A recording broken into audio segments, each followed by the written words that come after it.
Seed की germination जी progress है seed की वो तुहाडे अगे रखन जा रहा।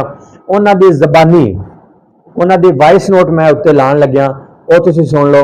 ये वॉइस उन्हां दी खुद हैगी है कि उन्हां दी पनीरी तैयार हो चुकी है, पनीरी उन्हां दी जर्मीनेट मुकम्मल कर चुकी है और वो बड़े खुश ने। हुण रोड़ी के बारे दसन जा रहा कि रोड़ी की फसल इस वक्त तैयार हो चुकी है। तकरीबन 10 जून को रोड़ी की जी फराहमी है वो शुरू हो जाएगी। दोस्तों को डिलीवरियां शुरू हो जाएगियां जिन्होंने जिन्होंने दोस्तों ने अपनी बुकिंग करवाई हुई है।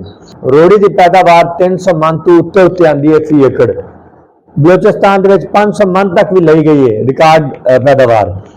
रोड़ी साढ़े को 4 महीने बाद तैयार हो जाती है और उस तो बाद उसनू शिफ्ट किया जाता है जुलाई में जाके।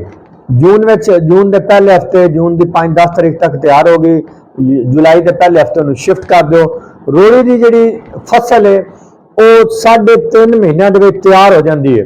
बिस्मिल्लाहिर्रहमानिर्रहीम। नाजरीन, मैं अली रज़ा साजिद ते मैं तुहाडे नाल गल करदा पिया अल रज़ा फार्म के प्लेटफॉर्म तो।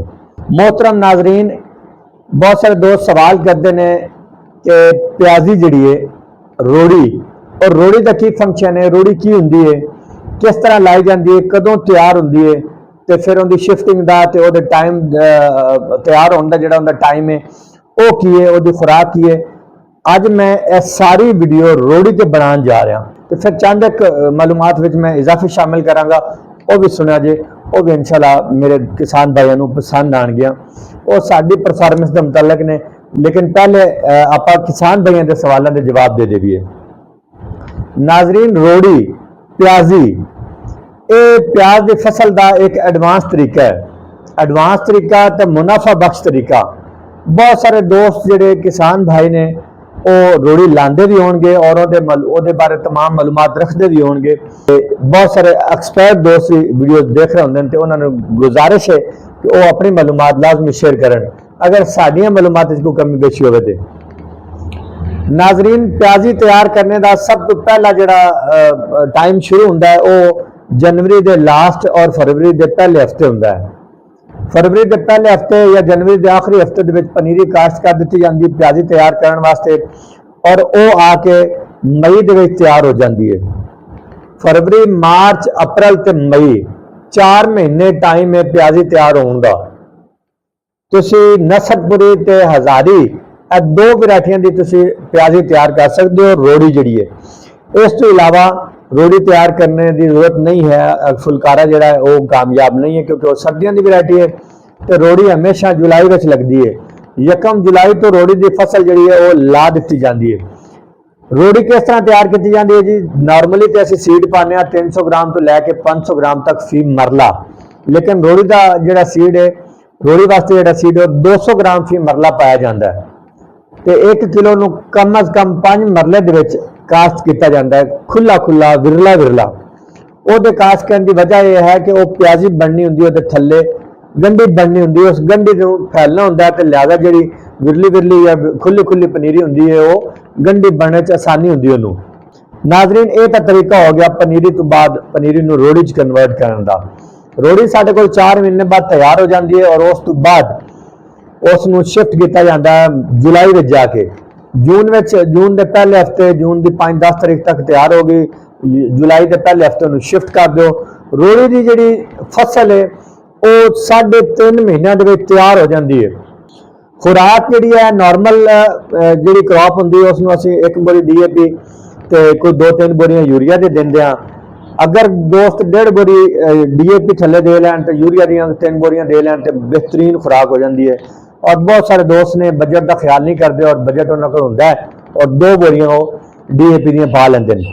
नाज़रीन, रोड़ी की पैदावार मैं तुहाडे सामने रखना कि रोड़ी की पैदावार नॉर्मली बलोचिस्तान के एरिया जोड़े ने पहाड़ी एरिया जिथे मिट्टी तगड़ी होंगी है, सोना मिट्टी होंगी है, या साढ़े जोड़े भी पहाड़ी एरियाज ने जिस तरह अटक हो गया या इस तो परले एरिया या KPK रोड़ी की पैदावार 300 मन तो उत्ते उत्ते आती है फी एकड़। बलोचिस्तान 500 मन तक भी लाई गई है रिकॉर्ड पैदावार। ये नॉर्मल देसी वैरायटी जी नसरपुरी ते हजारी है वो मैं गल करता पाया। तो साडे एरिया साडे इस एरिया जमीन क्योंकि इतनिया ज्यादा तगड़ियां नहीं ने तो 250 मन 300 मन तक पैदावार आ जाती है। तो जी असी पनीरी वाली फसल लाने ਉਹਦੀ 200 मन 150 मन और बाज़ औक़ात लोग 100 मन भी पैदावार लेंदे जे। वो कोई ਜਿਹੜੇ ख्याल ज़्यादा नहीं करते किसान उन्होंने 100 मन तक पैदावार आती है। यह तो गल होगी रोड़ी की।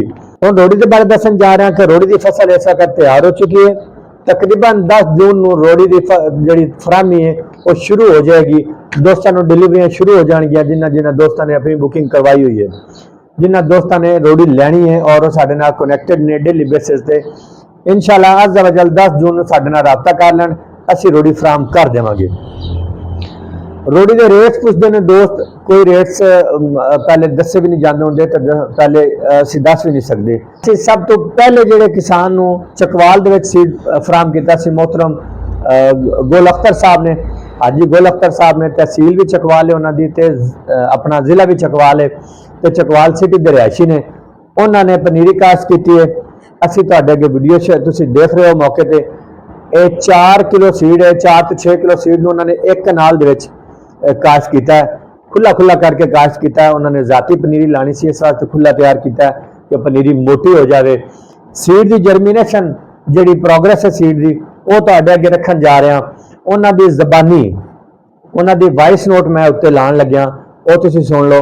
ये वॉइस उन्होंने खुद हैगी है कि उन्होंने पनीरी तैयार हो चुकी है, पनीरी उन्होंने जर्मीनेट मुकम्मल कर चुकी है और वो बड़े खुश ने।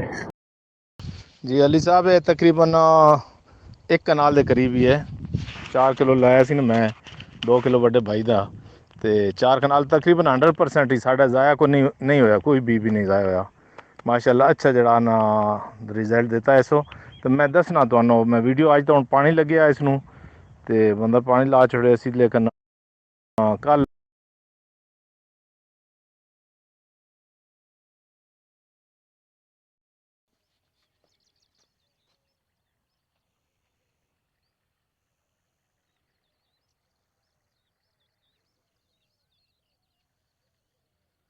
रजा फार्म तो गया हुआ सीड इंशाअल्लाह अज़्ज़ व जल सारे दोस्तों वास्ते मुसर्रत दा बैस बनेगा। किसी को कोई शिकवा नहीं आने लग्या क्योंकि असी फ्रैश सीड प्रोवाइड करते हैं और गारंटेड सीड प्रोवाइड करते हैं। लिहाजा जो भी दोस्त साडे कोल सीड लैन इंशाअल्लाह अज़्ज़ व जल साडे तो कोई शिकवा शिकायत उन्होंने नहीं होएगा। तो यह चंद गल्लां सी मैं रोड़ी के बारे जनाब ने दसनियां सी। यह सारियां गल्लां तो बावजूद अगर कोई सवाल तुहाडा रह जाए तो काइंडली मैनू WhatsApp करिया जे। WhatsApp के उत्ते इंशाअल्लाह अज़्ज़ व जल मैं तफसीली जवाब देने की कोशिश करांगा जिहड़ियां गल्लां मैं भुल गया। साडियां गल्लां अच्छियां लगियां होण तो साडे चैनल नूं लाजमी सबसक्राइब करिया जे। सबसक्राइब करना, साडी वीडियो नूं लाइक करना ते साडी वीडियो नूं शेयर करना ही तुहाडी मुहब्बत दा इज़हार है साडे नाल। बहुत शुक्रिया। सदा सलामत रहो। अल्लाह हाफिज़।